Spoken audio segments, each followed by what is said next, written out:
Ողջույն բոլորին, այսօր առաջարկում եմ պատրաստել ավանդական հայկական հալվա մեր տատիկների բաղադրատոմսով։ Այս բաղադրատոմսը տարբերվում է հալվայի մնացած բաղադրատոմսերից նրանով, որ հալվայի մեջ յուղ, կարագ կամ ձեթ չենք օգտագործում, դրա փոխարեն օգտագործում ենք հում կաթի սեր,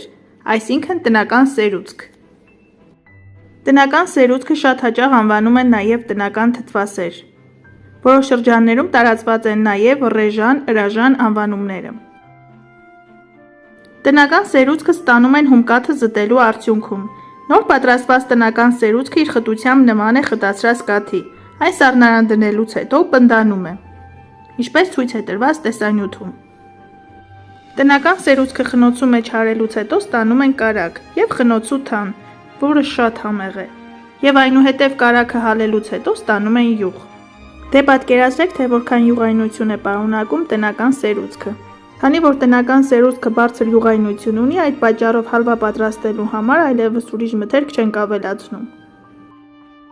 Ես վերցրել եմ 500 գրամ գործարանային արտադրության տնական սերուցք։ Եթե գնեք անմիջապես գյուղմթերքի շուկայից, ավելի համեղ հալվա կստանաք։ Մեկնաբանությունների բաժնում գրեք, թե երբևէ կերել եք տնական սերուցք, անմիջապես զտող սարքի կողքին նստած, հացը թաթախելով թարմ ծորացող ըրաժանի մեջ։ Հաստ պատերով մեծ տրամագծով թավայի մեջ մաղում ենք 500 գրամ ալյուր, որպեսզի գնդիկներ չմնան։ Մեծ տրամագծով թավայի մեջ ալյուրը ավելի արագ է բովում և խնայում ենք մեր ժամանակը։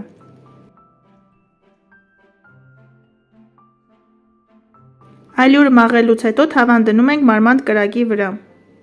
և սկսում ենք անընդհատ խառնել, մինչև ալյուրը գեղեցիկ բոված գույն ստանա։ Հարգելիներս, եթե առաջին անգամ եք միացել հայկական խոհանոց ալիքին, խնդրում եմ բաժանորդագրվեք և սեղմեք զանգակի կոճակը։ Դա ձեզ համար դժվար չէ, իսկ ինձ համար շատ հաճելի է։ Դա օգնում է, որպեսզի ալիքը շատ արագ զարգանա։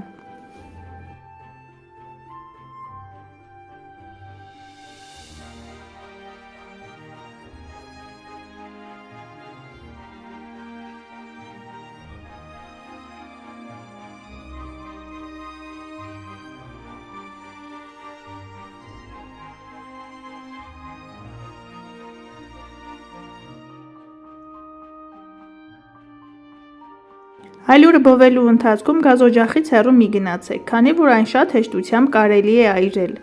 Հալվայի այս բաղադրատոմսը ես սովորել եմ իմ տատիկից։ Նա միշտ պատրաստում էր փայտի վառարանի վրա և օգտագործում էր իր պատրաստած տնական ըրաժանը։ Հետաքրքիր է, ձեր տատիկները ևս այս տարբերակով են պատրաստել։ Գրեք մեկնաբանությունների բաժնում։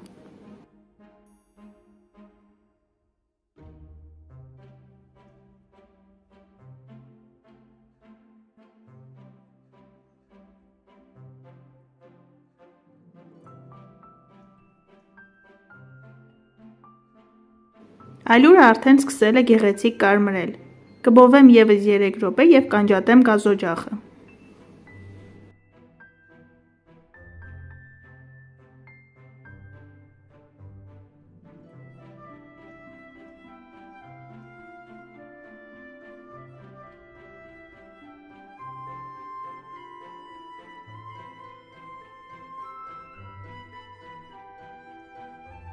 Հայկական խոհանոց ալիքում կգտնեք նաև հալվայի պատրաստման շատ հետաքրքիր այլ տարբերակներ։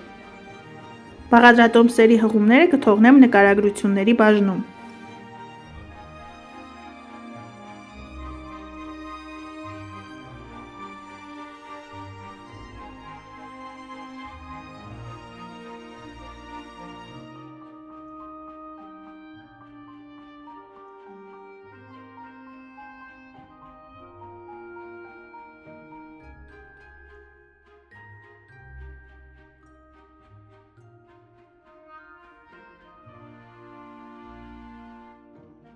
Ալյուրը արդեն բավականաչափ կարմրել է։ Մի փոքր մեջտեղը փոսիկ ենք անում և անջատում ենք գազօջախը։ Քանի դեռ թավան տաք է, անմիջապես ավելացնում ենք 400 գրամ տնական թթվասեր։ Ավելացնում ենք նաև 300 գրամ շաքարավազ, որը արագ լուծվում է թթվասերի մեջ, ինչպես նաև 1 թեյ գդալ վանիլային շաքարավազ։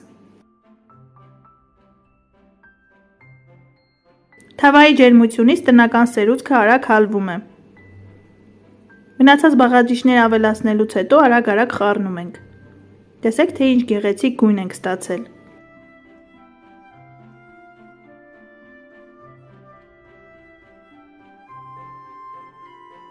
Հարգելիները, սա ավանդական հայկական հալվայի գյուղական տարբերակն է, որը հնարավոր է, որ շատ գյուղերում այլևս չեն պատրաստում, բայց չափազանց համեղ է։ Պատրաստեք և կհամոզվեք։ Այս փուլում գազօջախը կրկին միացնում ենք և հալվան բովում ենք ևս 2-ից 3 րոպե։ Մեր ավանդական հայկական հալվան գրեթե պատրաստ է։ Մի փոքր էլ տրորեն գթալով, որպեսզի գնդիկներ չմնան, և տեղափոխենք մատուցվող ամանի մեջ։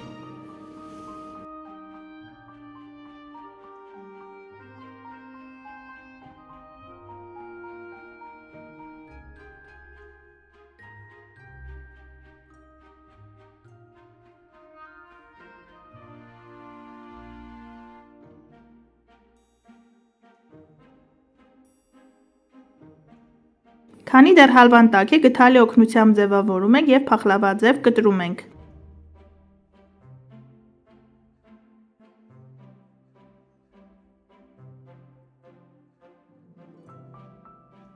Տեսեք, թե որքան գեղեցիկ գույն ունեցող առանց գնդիկների հալվա ենք ստացել։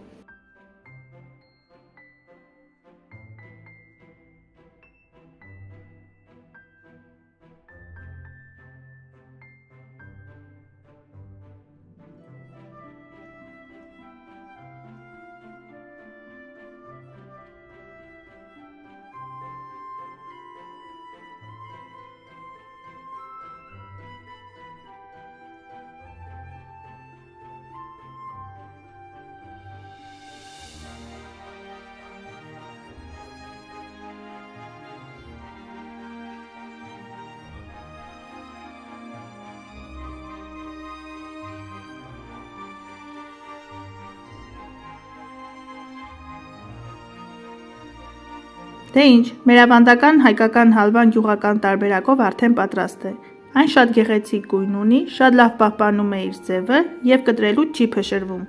Իսկ թե որքան համեղ է, կհամոզվեք, երբ պատրաստեք ինքներդ։